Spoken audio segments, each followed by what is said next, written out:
오늘 뉴욕, 뉴저지 지역이 올해의 첫눈을 맞았습니다.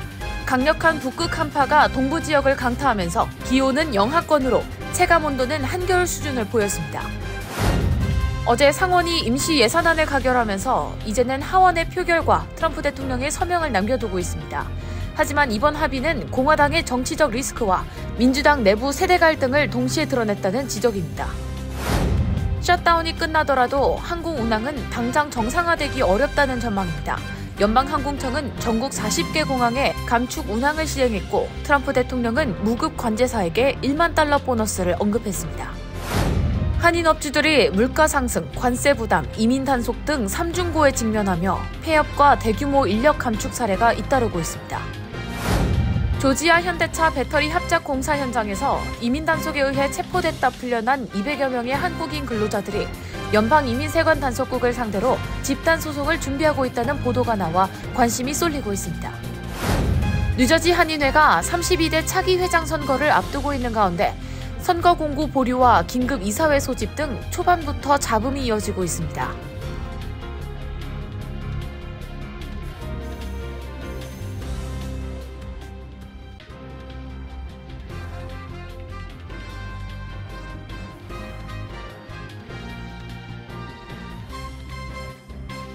안녕하십니까? KBTV 뉴스9 이차원입니다. 뉴욕과 뉴저지 지역이 올 시즌 첫눈을 맞았습니다. 캐나다에서 내려온 강력한 북극 한파가 동부 지역 전역을 강타하면서 기온이 영하권으로 떨어지고 체감 온도는 한겨울 수준을 보였습니다. 한편 11월 11일 오늘은 제향군인의 날 Veterans Day입니다. 전쟁과 평화 시기 모두 군 복무를 한 이들을 기리는 날로 오늘 하루 미 전역 공공기관과 일부 기업이 문을 닫았습니다. 오늘의 첫 번째 소식, 김은지 기자가 전해드립니다.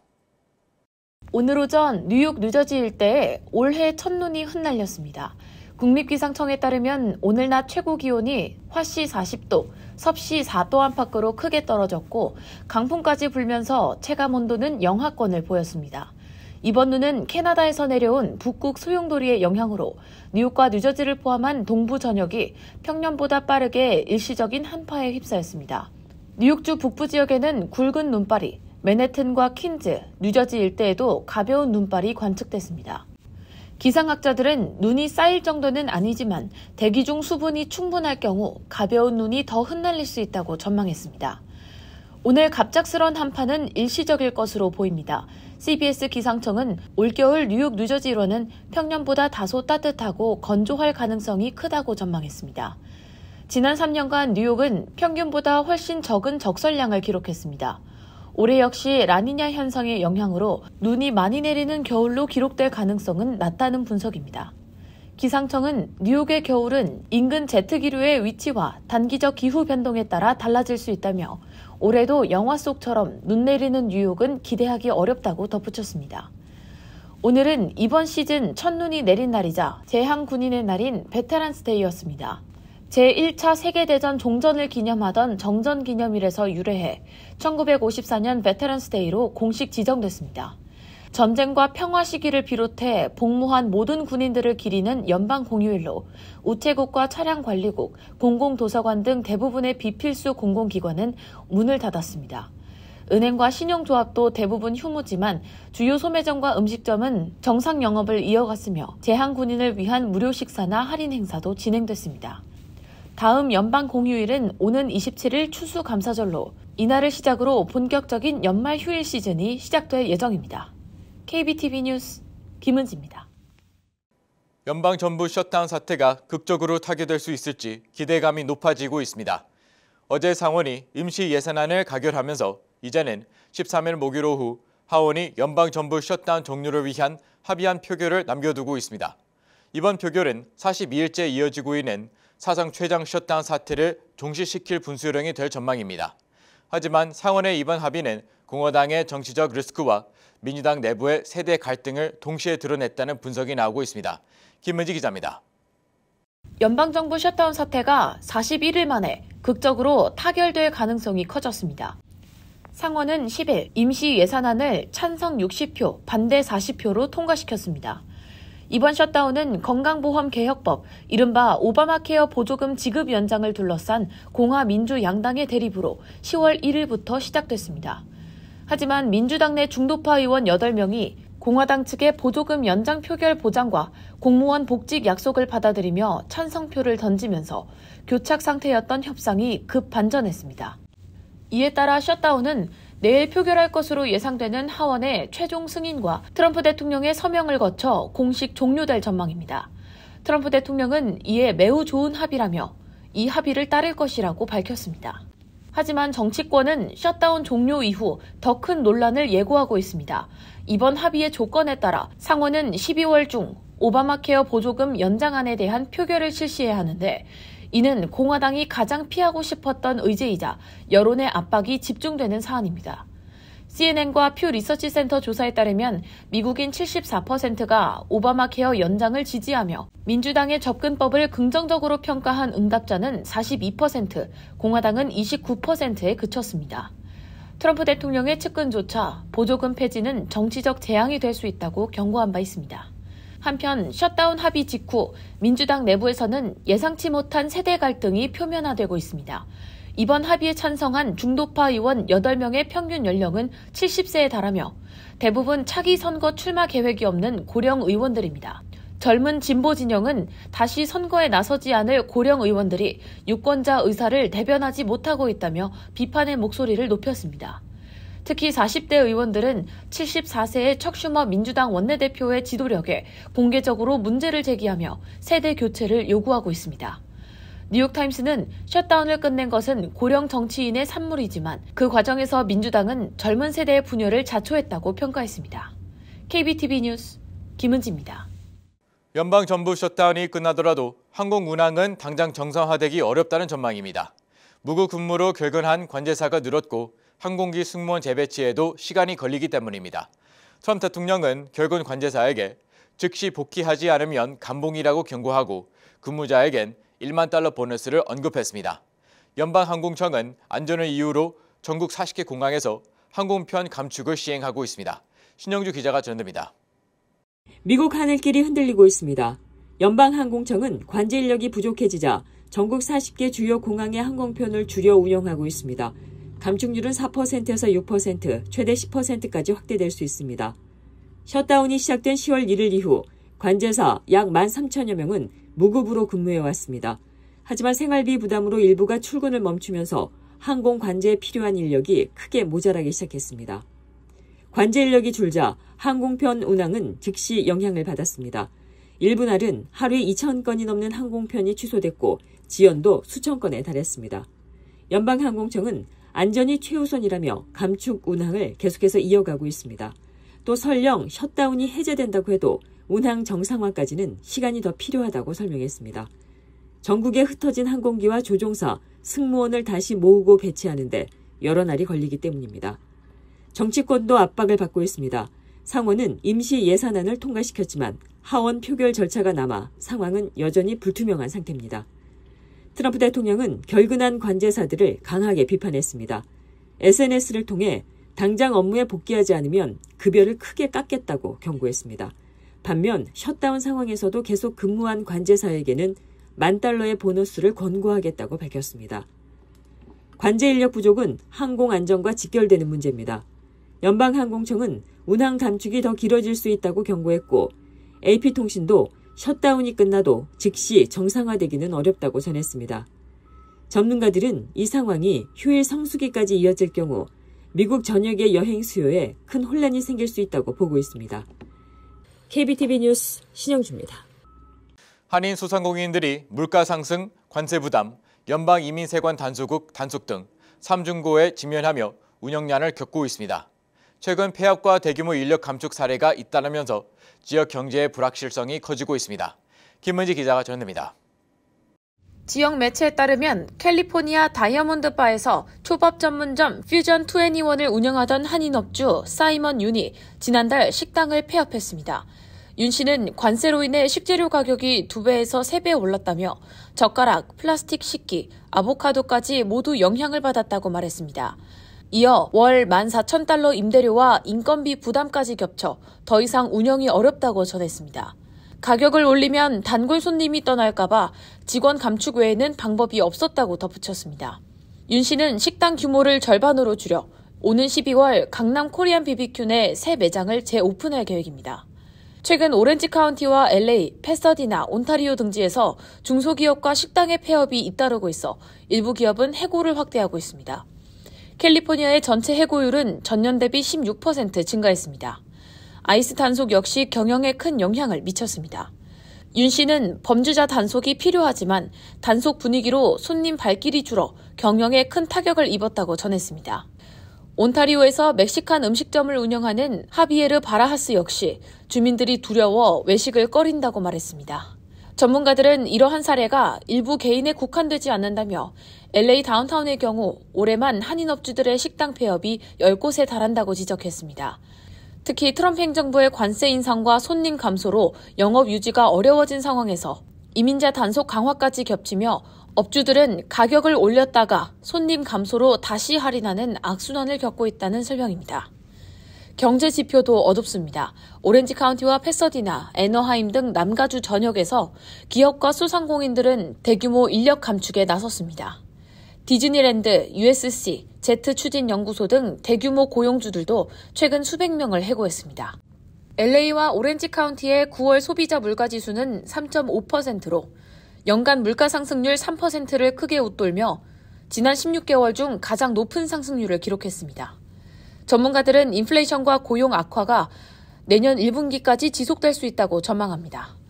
전문가들은 무역 정책, 셧다운, 아이스 단속 등 불확실성이 해소될 때까지 남가주 경제는 몇 차례 추가 충격을 겪을 것이라며 기업과 근로자 모두 대비가 필요하다고 강조하고 있습니다. KBTV 뉴스 김은지입니다. 조자 현대차 배터리 공사 현장에서 이민 단속에 의해 체포됐다 풀려난 한국인 근로자들이 미국 아이스 이민세관 단속국을 상대로 집단 소송을 준비하고 있습니다. 당시 약 200명이 구금됐고 열악한 시설과 인종차별까지 겪었다는 증언이 줄을 잇고 있습니다. 특히 이번 사건은 트럼프 행정부의 강경 이민 정책 아래 벌어진 일이어서 소송 결과에 따라 미국의 이민 단속 방식에 대한 역사적 판결이 나올 가능성도 제기됩니다. 신영주 기자가 전해드립니다. 지난 9월 조지아주에 위치한 현대차 배터리 공장 건설 현장. 이곳에서 일하던 한국인 근로자 약 200여 명이 IC, 즉 이민세관 단속국에 급작스러운 단속으로 연행됐습니다. 이들은 이후 약 일주일간 구금되었다가 석방됐지만 당시 경험한 인권 침해와 인종차별에 대해 집단 소송에 나설 준비를 하고 있습니다. 당시 체포됐다가 풀려난 한국인 근로자 김 씨는 ABC 방송과 인터뷰에서 IC가 어떤 절차적 설명도 없이 사람들을 데려갔다며 체포 전후로 우리의 권리를 읽어주거나 설명할 사람은 단 한 명도 없었다고 말했습니다. 이어 왜 체포가 됐는지 또 왜 일주일이나 붙잡아뒀는지 그 이유를 알고 싶다고 말했습니다. 근로자들은 구금시설의 환경이 심각할 정도로 열악했다고 주장합니다. 60에서 80명이 한 방에 수용됐고 침대는 곰팡이가 피어 있었으며 물에서는 악취가 났다고 말했습니다. 더 충격적인 것은 구금시설 경비원들의 인종차별적 언행이었습니다. 근로자들은 경비원들이 김정은 북한 국무위원장을 언급하거나 눈을 옆으로 찢는 제스처를 하며 한국인들을 조롱했다고 증언했습니다. 김 씨는 무기한 구금이 될 수도 있다는 두려움에 모두가 공황 상태에 빠졌다고 전했습니다. ABC 방송은 이번 사건을 트럼프 대통령의 공격적인 이민 정책과 미국의 경제적 목표가 충돌한 대표적인 사례라고 지적했습니다. 특히 한국 정부가 미국에 3,500억 달러 투자를 약속한 직후 벌어진 일이라는 점에서 한국 사회 전반에 큰 충격을 줬다는 분석도 덧붙였습니다. 백악관은 공식 입장문을 통해 IC의 단속을 사실상 옹호했습니다. 아비게일 잭슨 백악관 대변인은 특정 프로젝트로 파견되는 모든 외국인 근로자는 적법한 노동 허가를 받아야 한다며 트럼프 대통령은 미국을 사업하기 가장 좋은 나라로 만들고 있지만 연방 이민법 집행도 엄격히 유지할 것이라고 밝혔습니다. 하지만 한국인 근로자들이 집단으로 소송을 제기할 경우 미국 내에서도 상당한 파장이 예상됩니다. IC의 강압적 단속 방식과 트럼프 행정부의 불법 이민 정책에 제동을 거는 역사적 판결로 이어질 가능성이 있기 때문입니다. 당시 구금됐던 한국인 근로자들은 미 전역의 인권 변호사들과 접촉하며 소송 준비를 진행 중입니다. 소송 일정은 아직 공개되지 않았지만 원고 측이 승소할 경우 미국 이민 단속 관행 전반에 영향을 미칠 것으로 전망됩니다. KBTV 뉴스 신영주입니다. 뉴저지 한인회가 32대 차기 회장 선거를 앞두고 있는 가운데 선거 공고 보류와 긴급 이사회 소집 등 초반부터 잡음이 이어지고 있습니다. 지난 5일 이사회에서 이미 인준된 선거관리위원회 구성이 일부 이사들의 요청으로 다시 논의 대상으로 올라가면서 절차에 맞지 않는다는 비판이 나오고 있습니다. 신영주 기자가 전해드립니다. 뉴저지 한인회는 지난 5일 이사회에서 32대 회장 선거관리위원회 구성을 인준했습니다. 그리고 7일 선거관리위원장 이름으로 선거 공고가 언론사에 발송됐습니다. 하지만 당일 오후 한인회 사무국이 돌연 공고 보류를 통보했습니다. 이종석 선거관리위원장은 공고 보류에 대해 사전에 어떤 설명도 듣지 못했다고 말했습니다. 신문에 광고가 안 나서 이제 전화를 했죠. 월요일날 광고를 해주기로 했는데 어떻게 된 거냐 그랬더니 한인회 사무실에서 본사 광고국에 직접 이메일을 보내서 문제가 있는 광고니까 광고를 내지 마십시오 하고 얘기를 했대요. 이거는 선관위 활동에 있을 수 없는 일이 벌어졌다. 그렇게 된 거죠. 일각에서는 이사회에서 이미 통과된 안건을 다시 멈추게 하는 것이 회칙상 가능한지에 대한 의문이 제기되고 있습니다. 이에 대해 이종석 위원장은 선관위 독립성을 침해하는 외압이라고 강하게 비판했습니다. 그거는 불법이죠. 정상적인 절차에 의해서 과반수 이상의 인준으로 이사장이 발표한 내용을 이사회에서 다시 번복할 수도 없고 그거를 선관위 활동을 제재를 가하는 건 외압입니다. 이거는 거부를 해야 되고요. 그리고 그 선관위원 개인에 대한 어떤 그런 인신공격성이라든가 그런 제재가 들어올 때 저는 충분히 위원들을 보호해야지만 그분들이 소신 있게 일을 할 수 있다고 생각을 해서요. 향후 선거 일정 역시 차질이 불가피한 상황입니다. 이종석 위원장은 32대 임기에 맞추기 위해서는 남은 기간이 매우 촉박하다고 우려했습니다. 우선 날짜가 촉박하기 때문에 오늘 선관위원회에서 그 스케줄을 잡아야 돼요. 언제 공고가 나가고 언제까지 접수가 되고 접수가 된 다음에 저희가 그 검증하는 시간이 굉장히 중요한데 막 시간이 줄어드니까 위원님들이 거기에 대해서 걱정이 좀 있으시고요. 그리고 회칙에 명시되어 있는 그 기간 안에 투표를 할 수가 없습니다. 과연 연말 크리스마스도 있고 이런데 셋째 주로 옮길 수 있는지 만약에 더 이상 연기가 안 될 경우에는 저희들이 당의서에서라도 검증을 해야 되는 상황입니다. 검증 없이 단독 출마가 됐든 경선이 됐든 그분들이 하자가 없는 후보라는 거를 우리 손에서 그게 결정이 돼야 되기 때문에 한편 뉴욕 한국일보에 따르면 이대호 뉴저지 한인회장은 일부 이사들이 선관위원 선임을 포함해 보다 명확한 논의가 필요하다며 긴급 이사회를 요청해왔다고 밝혔습니다. 이에 뉴저지 한인회는 오는 14일 오후 7시 긴급 이사회를 개최할 계획입니다. 당초 10일로 예정됐지만 정관상 이사회는 7일 전에 통보해야 된다는 지적이 제기되면서 일정이 변경됐습니다.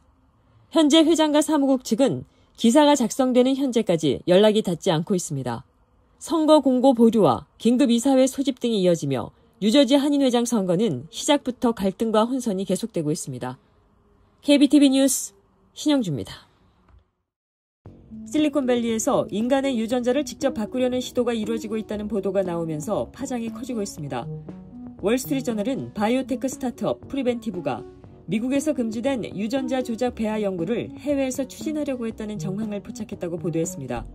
보도에 따르면 회사는 규제가 상대적으로 느슨한 아랍에미레이트 등을 실험지로 검토했고 유전 질환을 가진 한 부부의 배아를 편집하는 방안을 내부에서 논의한 것으로 전해졌습니다. 프리벤티브에는 오픈 AI의 샘 울트먼 CEO와 그의 파트너 올리버 멀헤린, 코인베이스 CEO 브라이언 암스트롱 등이 투자한 것으로 알려졌습니다. 하지만 프리벤티브 측은 관련 내용을 전면 부인했습니다. 루커스 에링턴 CEO는 배아 편집 실험은 진행된 적이 없다며 안정성이 충분히 검증되지 않으면 임상 단계로 갈 계획도 없다고 강조했습니다. 전문가들은 기술의 방향성 자체가 심각한 윤리 논쟁을 불러올 수 있다고 지적합니다. 유전자 조작 악의 논란은 다시 한번 과학기술의 한계를 어디까지 인정할 것인가라는 질문을 던지고 있습니다. 미국 대학들의 학비 부담이 올해도 늘어났습니다. 칼리지 보드가 발표한 새 학비 보고서에 따르면 2025에서 2026학년도 4년제 공립대 거주민 기준 평균 수업료는 11,950달러로 3% 가까이 올랐습니다. 기숙사비와 식비 등이 포함된 총 등록금은 25,850달러로 3.7%가 증가했습니다. 사립대는 인상폭이 더 커졌습니다. 4년제 사립대 평균 수업료는 45,000달러, 총 등록금은 6920달러로 모두 전년 대비 4% 안팎 상승했습니다. 하지만 이런 표면 가격과는 달리 장기적인 추세는 다소 다른 모습입니다.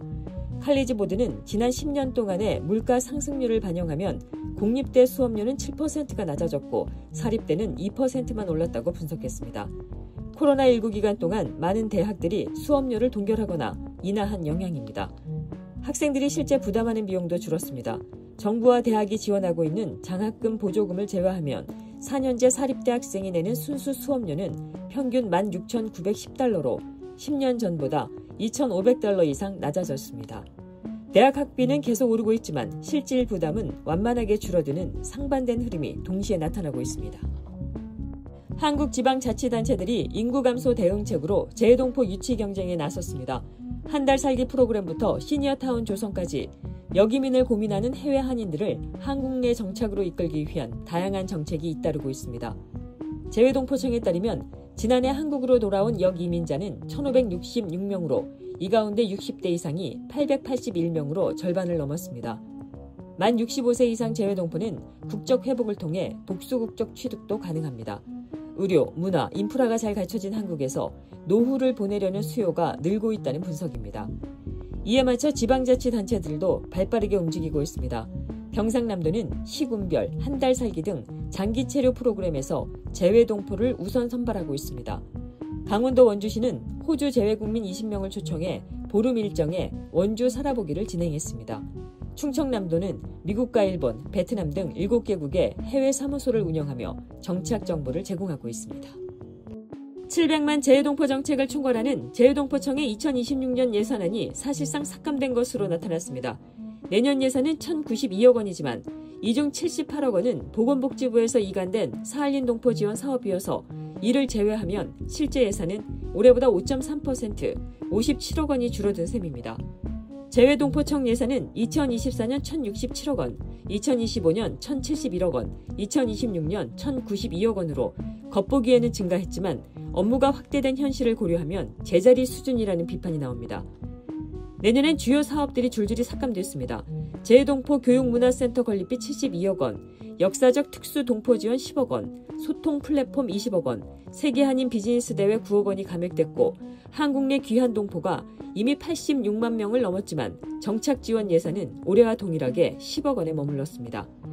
동포사회는 정부가 재외동포를 국가 자산이라면서 예산은 정부 부처 최하위 수준이라며 국회 증액을 강하게 요구하고 있습니다. 재외동포청은 국회 심사 과정에서 국정과제 이행에 필요한 예산 확보에 총력을 다하겠다고 밝혔습니다. 잠시 후 커뮤니티 브리핑을 전해드립니다.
이어서 환율과 증시 전해드립니다.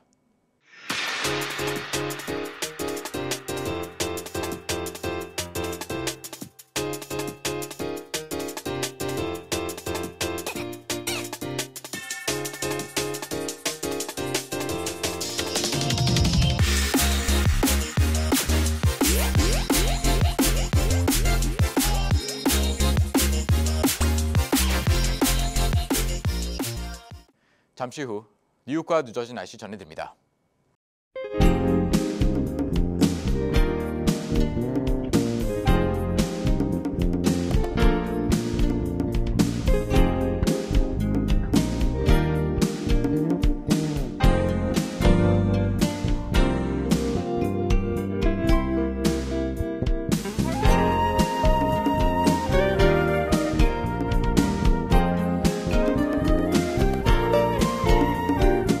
이상으로 KBTV 뉴스9 마칩니다. 오늘도 시청해주셔서 감사합니다. 편안한 밤 보내시 바랍니다.